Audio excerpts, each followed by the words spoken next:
Pessoal, bem-vindos à aula de Biologia. Nessa aula vocês vão ver conceitos básicos de genética. A aula é dividida em duas partes. Nessa primeira parte vocês vão assimilarem, os conceitos básicos em genética. Conceitos esses importantes para poder se aprofundar no assunto. E na aula 2, na parte 2, nós vamos nos aprofundar no assunto genética. Lembrando que essa aula ela não tem como cunho avaliativo, por enquanto é uma aula revisatória para o Enem de 2020, porém posso cobrar mais para frente, tá, algum tipo de avaliação, algum tipo de trabalho dentro desse tema aqui, tá? Vou pedir para vocês também no grupo do Enem, o grupo criado pelo professor Ângelo Márcio, que vocês, cada um de vocês, pontue 5 pontos desta aula aqui, o que vocês assimilaram, tá? 5 pontos que vocês assimilaram desta aula aqui.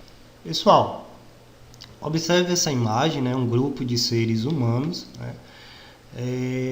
e esse grupo de seres humanos, ele mostra exatamente as diferenças fenótipas, as diferenças genéticas que nós temos, as diferenças anatômicas, fisiológicas, e fenótipas. A genética, basicamente, ela estuda exatamente a profundidade de como um DNA de um ser vivo ele vai expressar no fenótipo daquele ser vivo. Bom, a gente vai se aprofundar mais para frente, mas por enquanto eu quero que vocês entendam o seguinte: o DNA ele é único de cada ser vivo, de cada ser humano, por exemplo, Bom, iniciando aqui os conceitos básicos, para a gente, só a fim de esclarecer, de voltar um pouco aí na base do primeiro ano, observe que aqui a gente tem uma célula, e o núcleo. Quando a gente estuda genética, a gente tem que compreender, que o DNA ele está dentro do núcleo, e quando ele está dentro do núcleo, ele forma uma fita, é o material genético. A gente pode chamar essa fita aí de cromatina, Tá? Então essa fita ela está descondensada, tá? Formando aí um emalharado de nucleotídeos, de diversos materiais genéticos que a gente vai chamar de ácido desoxibonucleico. Tá? Para a gente poder observar uma célula, seja ela animal ou vegetal, a gente vai utilizar um microscópio. Através do microscópio podemos aí visualizar as células, e algumas de suas estruturas. No nosso corpo, pegando como exemplo aí o corpo humano, ele é constituído de diversos tipos de células, tá? E uma das células muito faladas, muito discutidas na ciência, são as células-tronco. Por quê? As células-tronco, elas têm uma capacidade de regenerar, de se transformar em tecidos. Ou seja, uma pessoa que tem uma lesão na coluna, ou em uma dessas vértebras da coluna, utilizando técnicas de células-tronco, essa lesão ela pode ser solucionada, ela pode ser regenerada a área que foi lesionada, e assim a pessoa poder voltar à sua naturalidade, voltar a caminhar, a ficar em pé, a andar. Bom, os estudos de células-troncos, eles geram discussões ao entorno da ciência, discussões éticas, porque essas células-troncos são encontradas exatamente em embriões, embriões fecundados, E esses embriões, muitas vezes, precisam doar essas células tronco. Então imagine aí, é feita a fecundação in vitro, tá? E após passar alguns dias daquela fecundação, o embrião ele vai doar as células tronco, é claro, o cientista vai descartar, né, o embrião que está ali, que foi fecundado, né? Então, eticamente, isso gerou e gera uma grande discussão, né? Muitas pessoas acabam sendo contra esse tipo de técnica, tá? Mas existe também a possibilidade dessas células tronco serem encontradas no cordão umbilical, por exemplo, né? Então isso já não geraria uma grande discussão ética em torno disso, tá, gente? Eu estou trazendo essa informação para vocês porque só para contextualizar, né? E isso pode ser cobrado no Enem. Na verdade, as células tronco elas já foram cobradas em alguns exames de vestibulares, tá?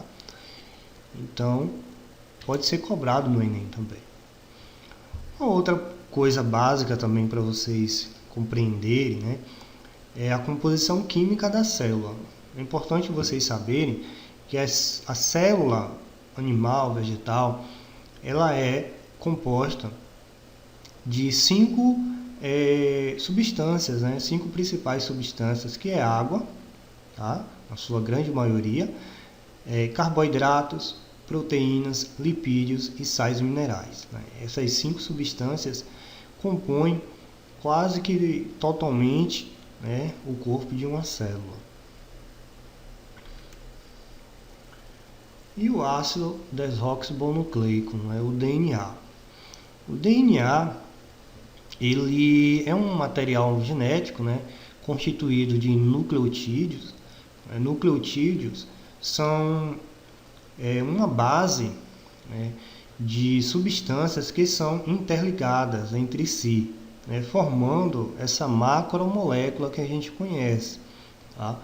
Essas bases nitrogenadas a gente chama de adenina, ela é representada pela letra A, timina, representado pela letra T, guanina, representado pela letra G, e citosina, representado pela letra C, tá? É importante que vocês saibam o seguinte, ó, cada uma dessas bases nitrogenadas, ou seja, cada uma dessas substâncias, vão ter ligações específicas, tá? Para formar esse quebra-cabeça. Então, você tem que saber o seguinte, a adenina, a base nitrogenada adenina, ela sempre vai se ligar com a timina, tá? Ela se liga com a timina, que é uma outra base nitrogenada. A guanina também é uma outra base nitrogenada, e a guanina vai se ligar com a citosina, tá? E vice-versa, a citosina se liga com a guanina e a timina se liga com a adenina, tá? Então, jamais, tá, a adenina se ligará com a guanina, ok? Isso porque, e por que isso ocorre? Porque tem ligações específicas, justamente por conta da fórmula química, tá? Eu acredito que vocês devem saber, né, em ligações químicas, que existem elementos que se ligam especificamente.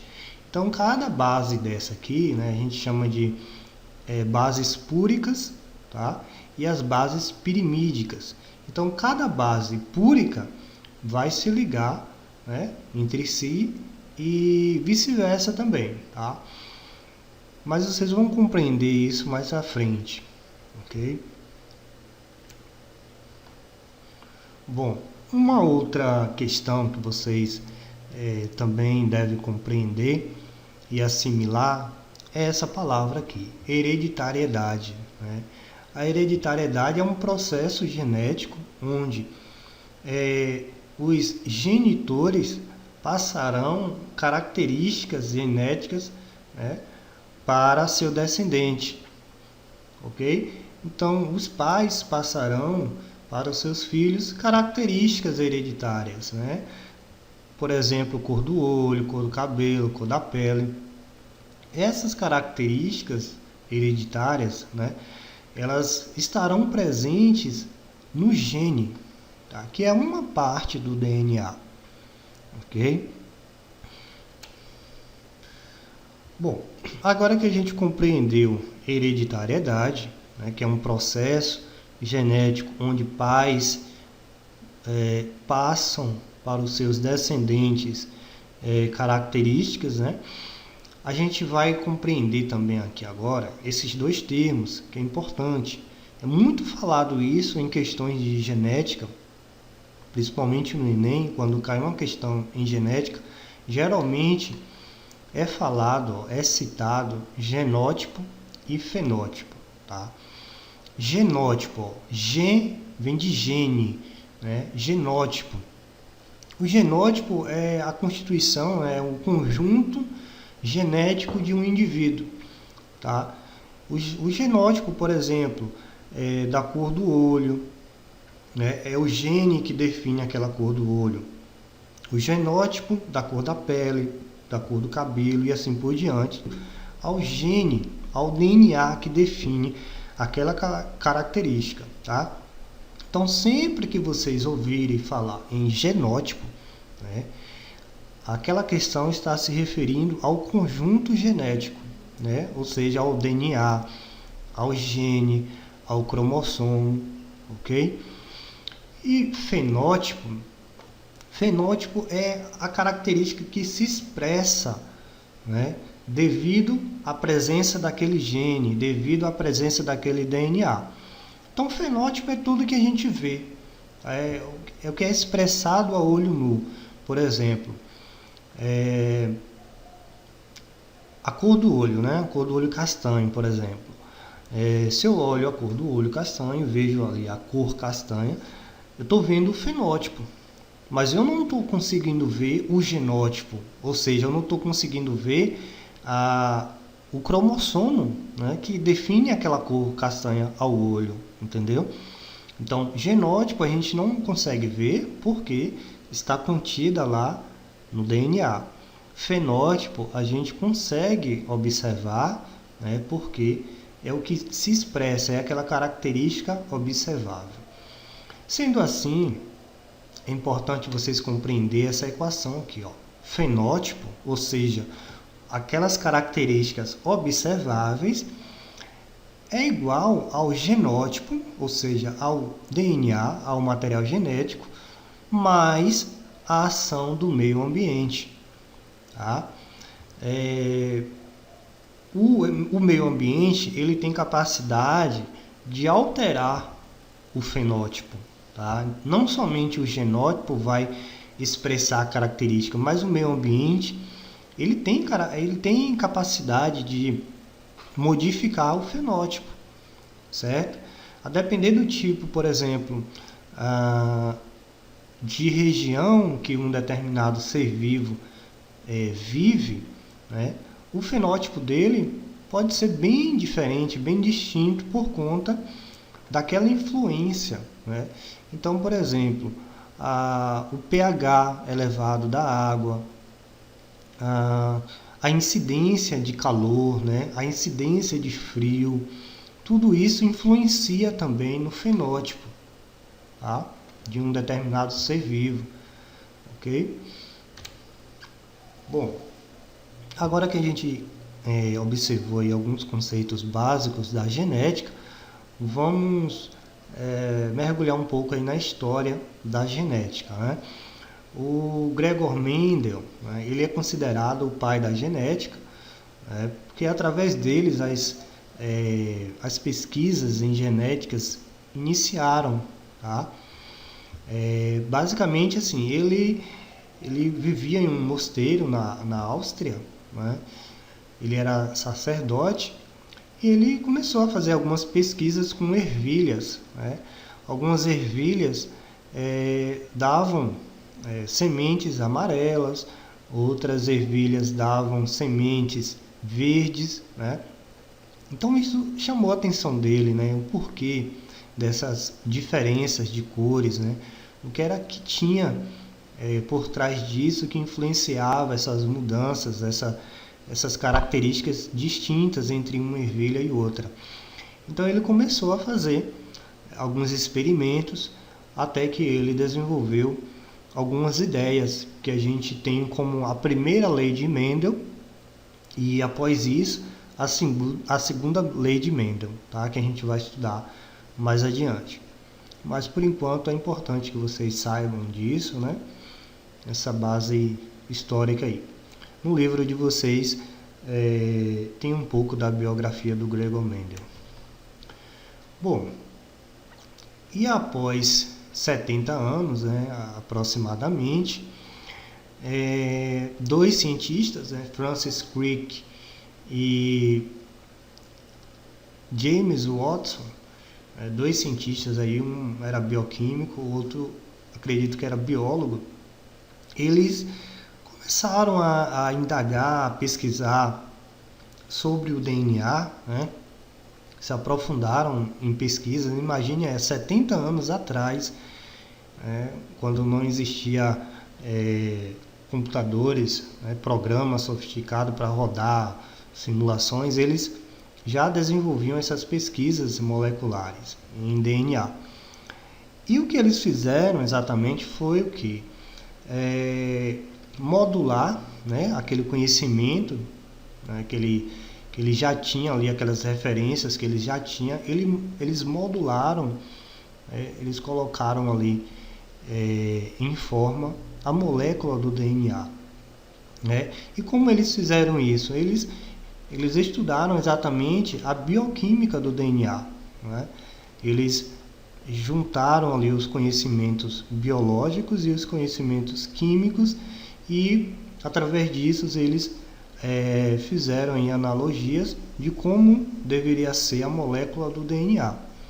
Tá? Então, para isso, foi necessário descobrir o que? As bases nitrogenadas e como essas bases se unem, né? Como elas se unem uma com a outra. Né? Então, por conta do conhecimento em química do Francis Crick, foi decidido aí, foi uma coisa importante para poder desvendar a molécula do DNA. E por conta disso, os dois ganharam aí o Prêmio Nobel, né, em Medicina em 1961. Bom, a fita do DNA humano, ela mede aí aproximadamente 1,70 m, né? Ela descondensada, tá, gente? O DNA, vocês vão ver, né, daqui a pouco, ele tem vários formatos, tá? Tem um formato em fita, né? Esse formato que a gente conhece, né? Muito famoso, formando aí uma hélice. Mas ele tem outros formatos também, que a gente chama de cromossomos, a cromatina, e a gente vai ver o porquê dessas diferenças. Então, aqui, como que se organiza a fita do DNA dentro do núcleo? Né? Se o DNA ele tem em torno de 1,70 m, então o núcleo ele mede em torno de 12 a 20 micrômetros, né? Enquanto o DNA tem aí uma medição algo em torno de 1,70 m de comprimento, né? Então imagine como o DNA vai se organizar dentro do núcleo, já que o núcleo tem um tamanho muito reduzido, né, em relação ao DNA. Para isso, o próprio material genético, né, o DNA, ele vai passar por um processo chamado de condensação, né, onde ele vai se transformar em cromossomos, né, essa estrutura aqui. Então o DNA ele se condensa, se transforma em cromossomo, e aí o material genético ficará organizado dentro do núcleo, né, no caso aí da espécie humana, em 23 pares de cromossomos. Então dessa forma aí, a célula, né, digamos assim, possibilitou aí a compactação do material genético dentro do núcleo. Cromossomo, galera. Quando a gente fala em cromossomo, a gente está falando em DNA, né? A gente está falando em material genético, porém em um formato condensado. O material genético ele se encontra, né, condensado no cromossomo, como vocês estão vendo aqui. Tá? Bom, isso é necessário para quê? Principalmente durante a divisão celular. Tá? Quando as células passam por mitose ou meiose, essa capacidade do DNA se condensar e se transformar em cromossomo facilita na divisão da célula. Então imagine se ao invés do DNA estivesse no formato de cromatina, né, aquele emalharado de moléculas, né, de DNA, imagine como ia ser difícil ou talvez impossível a célula se dividir. Observem esse vídeo mostrando exatamente como o DNA está organizado em cromossomo dentro do núcleo da célula. Né?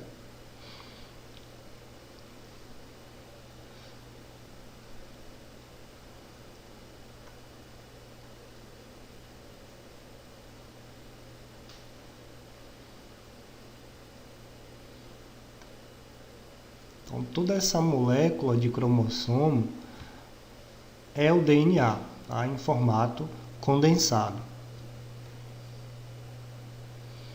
E aqui a gente tem as bases, né, nitrogenadas que vocês viram.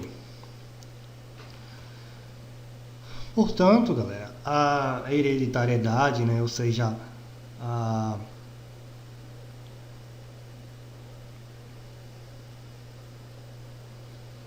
transmissão de características, né, entre pais e filhos, né, entre pais e seus descendentes, é importante porque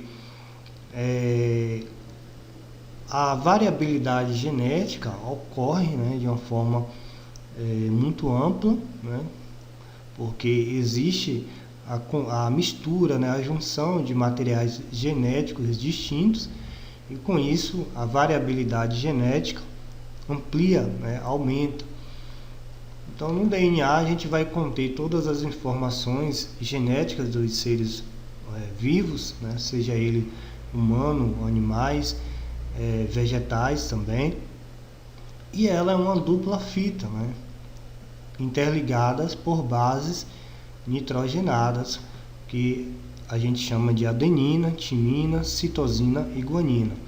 Importante vocês terem essa noção, essa base aí, tá? Assimilem esses nomes, adenina, timina, citosina e guanina, porque vocês poderão utilizar aí em alguma questão para resolver. Bom, bioquimicamente falando, né, da molécula do DNA, né, a química do DNA. Então nós teremos grupos fosfatos, né, ligados às bases nitrogenadas, ou seja, ligados à timina, à guanina, citosina, tá? Então essas bases nitrogenadas, elas vão se ligar através de pontes de hidrogênios, estão vendo aqui, ó, as pontes de hidrogênio se ligando, né, e ligando uma base na outra. Olha só as cores aqui, né? Então em verde aqui a gente tem representando a timina se ligando aqui com a adenina, né? Perceba que tem 3 ligações, né, de hidrogênio, 3 pontes de hidrogênios aqui. Aqui embaixo, né, ou seja, o inverso, a mesma forma. A gente tem a adenina se ligando com a timina, só que agora, ó, apenas 2 pontes de hidrogênios, né, se ligando. E aqui a guanina se ligando com a citosina, ó, 3 pontes de hidrogênio. O inverso, né, a citosina se ligando com a guanina, porém utilizando apenas 2 pontes de hidrogênio, né? E aqui a gente tem os grupos fosfatos, né, interligando aqui. Então, esse conjunto bioquímico aqui é o que forma a molécula do DNA. Tá? Toda a molécula do DNA é formada por essa bioquímica de bases nitrogenadas que vocês observam aqui, certo? Bom, então reforçando aqui o que a gente já viu, né? A adenina ela se liga com timina, né? A guanina se liga pela citosina e as ligações ocorrem por pontes de hidrogênio, por ligações através do elemento químico hidrogênio. Pessoal, eu já vi em provas de vestibulares cair isso aqui, ó, tá? E a pergunta era basicamente você conhecer as bases nitrogenadas e as ligações, né, de ponte de hidrogênio, certo? Bom, sabendo que as bases nitrogenadas têm ligações específicas, né, e que ocorrem as ligações através de ponte de hidrogênio, nós teremos aqui, ó, uma sequência, observa, uma sequência de bases nitrogenadas. Essa sequência aqui de letrinhas, ó, G, T, A, C, né? Essa sequência a gente chama de nucleotídeos, tá? É exatamente esses nucleotídeos aqui que vai dar a característica ao ser vivo, tá? Vai dar a característica aos seres animais e vegetais, certo? Essas bases nitrogenadas formam os nucleotídeos que, por sua vez, tem uma sequência genética, tá? É como se fosse um código. Na verdade, é um código genético, né? E esse código ele é único em cada ser vivo, né? Cada um de nós temos uma sequência dessa daqui, ó, porém diferente, tá? Em ordens diferentes, com uma grande variedade de sequências, né? Então nunca um ser vivo será idêntico ao outro, tá? Bom, e por que ocorre essa variabilidade genética, né? Por que ocorre essa distinção, essa grande diferença entre os seres vivos? Exatamente por conta da reprodução sexuada, né? Pela mistura do material genético, tá? E aí formará uma nova sequência. Então imagine a sequência, né, de um pai, né, e a sequência de uma mãe, tá? Sequência de bases nitrogenadas do pai e a sequência de bases nitrogenadas da mãe. Então, numa reprodução sexuada, essas duas sequências vão se organizar, né, formando uma nova molécula de DNA, né, com uma sequência,